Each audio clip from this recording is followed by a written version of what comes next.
नमस्कार बच्चों, स्वागत है आपका अपने YouTube चैनल हरियाणा सेंट्रल पर। सुप्रभात सभी को। सीईटी क्वालिफाइंग मुहिम में स्वागत है आपका। देखिए, समस्या वहीं की वहीं खड़ी है। युवा जो है प्रताड़ित है 4 साल से, और 4 साल से उसको नौकरी तो दूर की बात है, एग्जाम में बैठने नहीं दिया जा रहा है। सबसे बड़ी समस्या है आपकी एग्जाम में बैठने की। पहले होती थी एक समस्या कि भाई नौकरी मिल जाए, एग्जाम दे लें, लेकिन नहीं, अब समस्या नौकरी की नहीं है, अब समस्या है एग्जाम की। ये तो एक चंदे जो है सरकार आगे बढ़ चुकी है, एक कदम आगे, कि अब एग्जाम में बैठने के लिए आंदोलन करने पड़ते हैं, एग्जाम में बैठने के लिए सरकार से मीटिंगें करनी पड़ती हैं, एग्जाम में बैठने के लिए मुख्यमंत्री को समझाना पड़ता है, एग्जाम में बैठने के लिए कोर्ट का दरवाजा खटखटाना पड़ता है। नहीं तो कौन कोर्ट में जाके राजी है? आप ये बताओ। जब सभी को एक छोटी सी बात है, सभी को एक एग्जाम में बिठा लेंगे और सभी में कितने आते जाए, 1,65,000 ने प्रेफरेंस भरी, उसमें से ज्यादा 1,00,000 बच्चे भी आपका एग्जाम नहीं दे पाएंगे। इन इन चीज़ों के लिए भी आपका कोर्ट में जाना पड़ता है। तो आप अंदाज़ा लगा लीजिए कि शिक्षा के क्षेत्र में क्या हालात है आज के टाइम में। ठीक है, लेकिन सरकार के लिए ये सबसे बेनिफिशियल है, लीगली तौर पे और राजनीतिक तौर पे। चुनाव का टाइम है, नगर निगम के चुनाव की कभी भी घोषणा हो सकती है। ठीक है, उसके बाद लोकसभा चुनाव हैं, फिर विधानसभा चुनाव हैं।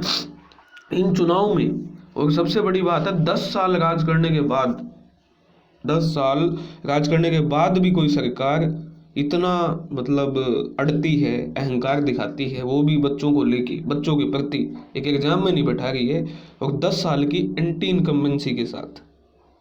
तो आप अंदाज़ा लगा सकते हैं कि मतलब कितने कॉन्फिडेंट है चुनाव को लेके। ठीक है, इसमें तो कोई बड़ी बात ही नहीं है। पहली पहली बार आपने बच्चों के भविष्य पे एक्सपेरिमेंट किया, बच्चों के ऊपर एक्सपेरिमेंट किया, पॉलिसी थोप दी। ना तो बच्चों से पूछ के पॉलिसी लेके आए, ना किसी और से पॉलिसी लेके आए, ना चर्चा करके आए। ठीक है, चर्चा करके आते तो 4 गुना से 15 गुना हो जाती। चेयरमैन आपके खुद स्टाफ सिलेक्शन कमीशन के कहते हैं कि मैं तो 15 गुना का प्रपोजल भेजा था, आपने अपने चेयरमैन तक की नहीं मानी।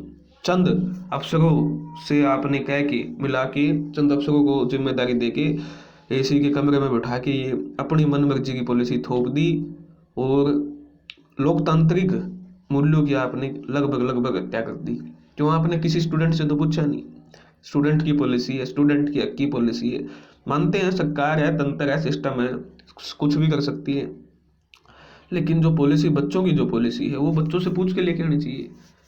सरकार का ये कर्तव्य सुनिश्चित करना होता है, कर्तव्य होता है कि मैक्सिमम बच्चे आपके एग्जाम में बैठे। आप एक एग्जाम लेके, एक एक 2021 में एक एग्जाम लेते हो और उससे कहते हो कि जिसने 2021 में पेपर दे लिया, जिस 2021 में जिस बच्चे के नंबर आ गए वही भगवान है। किसी ने यहाँ 80 ले लिए तो 2024 तक बोला यही यही रहेगा भगवान। 3 साल के अंदर बस जिसने 2021 में एक बार, जब ये 2022 में पेपर हुआ, तब जब ये पेपर लिया था, जिसने नंबर ले लिए, 2 साल में यही टॉप रहेगा। सारी भर्तियां हम तो इसी के बेस पे करेंगे। शर्म आनी चाहिए। सत्ता की जो मलाई चकते हैं उनको शर्म आनी चाहिए। आज विडंबना की बात है, विधायकों से लेके, सांसदों से लेके, संगठन के से लेके, किसी की नहीं चलती। और और मुद्दों पे अड़ सकती है सरकार, और मुद्दों पे अड़ सकती है, लेकिन बच्चों के साथ क्या इतनी नाइंसाफी है, कि क्या इतनी मतलब खुंदक है कि बच्चों के साथ अड़े हुए हैं। और खास करके चुनाव के टाइम पे, भाई पहली पहली बार आपने बच्चे के भविष्य पे एक्सपेरिमेंट किया, तो पहली बार तो गलती भगवान भी माफ करता है, लेकिन नहीं, मनोहर लाल साहब नहीं करेंगे गलती को माफ। जिससे खामियाजा किसको भुगतना पड़ रहा है? बच्चों को। अल्टीमेटली पिस कौन गया है? बच्चे। अपने 4-4 3-3 साल से अपने घर से उठ के, कोई पानीपत बैठा है, कोई सार बैठा है, कोई सिरसा बैठा है, कोई करनाल बैठा है, कोई महेंद्रगढ़ बैठा है, पैसे लगा लगा के अपना पेट काट के माँ बाप पैसे कमाते हो, बच्चों को पढ़ने बैठते हैं लाइब्रेरी, और बच्चे का एग्जाम नहीं आता, और बाई चांस एग्जाम आ जाता है तो इतना उसको मेंटली इतना टॉर्चर कर दिया जाता है कि वो एग्जाम देने के लायक ही नहीं बचता। उसका सेंटर, दिमाग का सेंटर में ही नहीं है उसका। इसलिए भारतीय जनता पार्टी से और चेयरमैन से, जो कि अब आप सुनवाई में देखते हैं, ठीक है, चेयरमैन के तो, या तो चेयरमैन कुछ कहते नहीं, या चेयरमैन के हाथ से बात जा चुकी है। अब यहाँ हम वीडियो में कहते रहे कट्टर ईमानदार चेयरमैन, कट्टर ईमानदार चेयरमैन। उस कट्टर ईमानदारी का कोई सबूत भी तो देना पड़ेगा। आप अपने कार्यकाल के अंतिम फेज में हैं, आप आके अपने बच्चों का हित लें। आप जैसे इंसानों को राजनीति में आना चाहिए। आप बच्चों का हित लें, सभी बच्चों को एग्जाम में बैठाएं। क्या मनोहर लाल साहब से डरना, क्या किसी और से डरना, क्या किसी इंसान से डरना, जब आप तो अपने अंतिम फेज में, तो इन बच्चों का भला कीजिए। जब आप खुद मान चुके हैं कि मैं खुद इस पॉलिसी से खुश नहीं हूँ, तो आपको आगे आना चाहिए। बतेगा ठीक है, बहुत साल आपने 3-4 साल आपने रह लिए पद पे, पद से इतना भी क्या, पद से प्यार होता है। आपका आगे आके इन सभी बच्चों के हित के बारे में सोचना चाहिए। इसलिए आपसे बार बार भारतीय जनता पार्टी से, संगठन से, राष्ट्रीय सेवक संघ से, कट्टर ईमानदार चेयरमैन से ये कहना है। अब ये जो है हरियाणा स्टाफ सिलेक्शन कमीशन को सेंटर में रख के भारतीय जनता पार्टी पर निशाना साधा जाएगा। ठीक है, वैसे पार्टी तो निशाना साधने वाले काम भी करिए, लेकिन आपको सेंटर में रख के पार्टियों पर निशाना, पार्टीबाजी जो भारतीय जनता पार्टी उस पर निशाना लगेगा तुरंत प्रभाव से।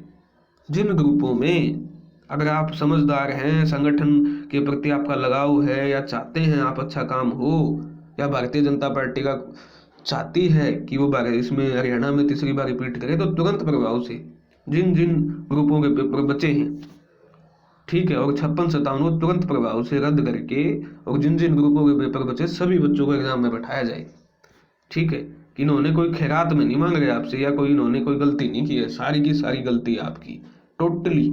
टोटली फेलियर है सरकार का। नई पॉलिसी लेके आए, पोर्टल इनके चलते नहीं है। ठीक है, कोई चीज़ ये पूछ के जिसके लिए लेके आ रहे उनके लिए पूछ के लेके नहीं आते। तो भारतीय जनता पार्टी के लिए अब भी मौका है, अब भी टाइम है, अब भी देर नहीं हुई है, बिल्कुल भी देर नहीं हुई, अभी भी टाइम है।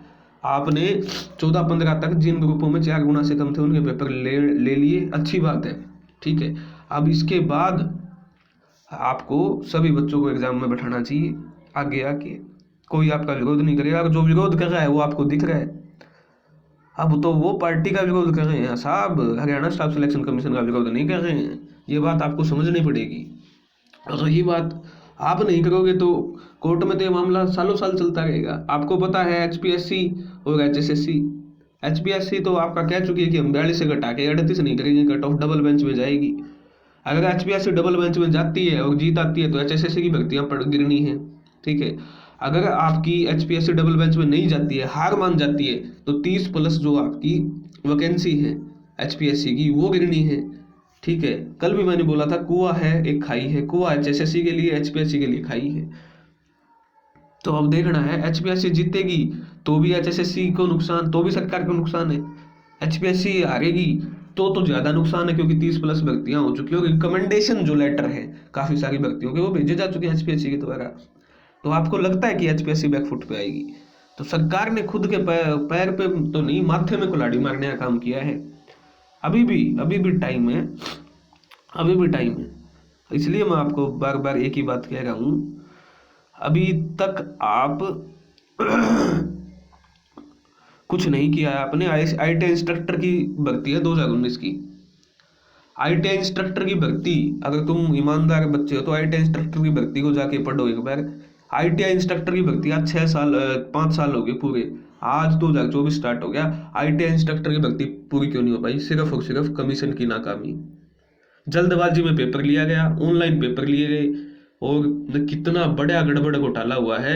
लगाने थे मैकेनिकल, लगा दिए सिविल। जब वो डिपार्टमेंट में ज्वाइन करने गए तो डिपार्टमेंट वाले ज्वाइन नहीं करवा के कह रहे इनके पास तो क्वालिफिकेशन नहीं है। तो इतना बड़ा पंगा आपका ITI इंस्ट्रक्टर का है, आज तक ज्वाइनिंग नहीं हो पाई है। 5 साल मायने रखता है, 5 साल किसी एग्जाम की ज्वाइनिंग ना हो। आप खुद इस चीज से देख सकते हो कितनी बड़ी विडंबना की बात है। 5 साल, और कितनी बड़ी विडंबना की बात है, JBT की भर्ती 2011 के बाद नहीं आई है, MPSW की भर्ती 2016-17 के बाद नहीं आई है। तो आप इन चीज़ों से अंदाज़ा लगा सकते हो कि गलतियां को खामियाजा किस हद तक भुगतना पड़ सकता है। ठीक है ना, 5 नंबर की वेरिफिकेशन नहीं करेंगे, सीधा 100 नंबर में 95 में जोड़ देंगे। ठीक है, कट ऑफ को घटा देंगे।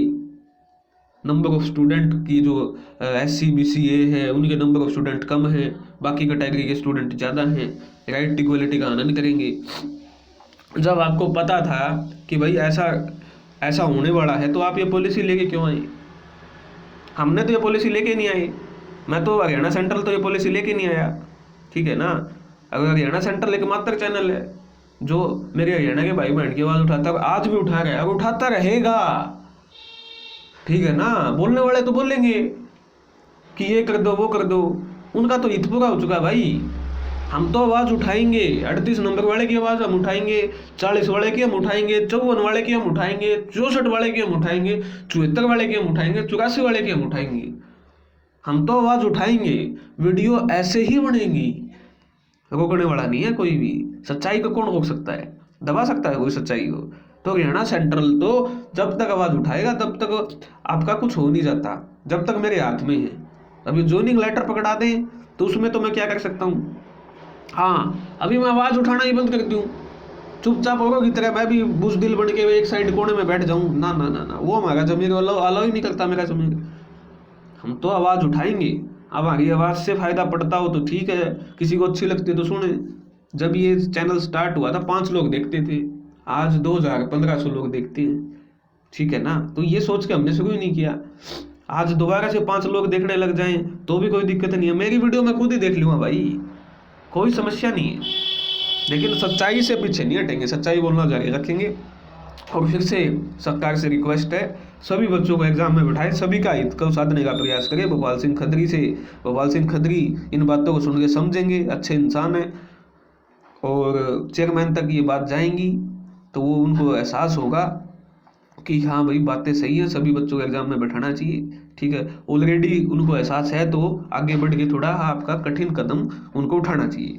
धन्यवाद। जय हरियाणा, जय भारत।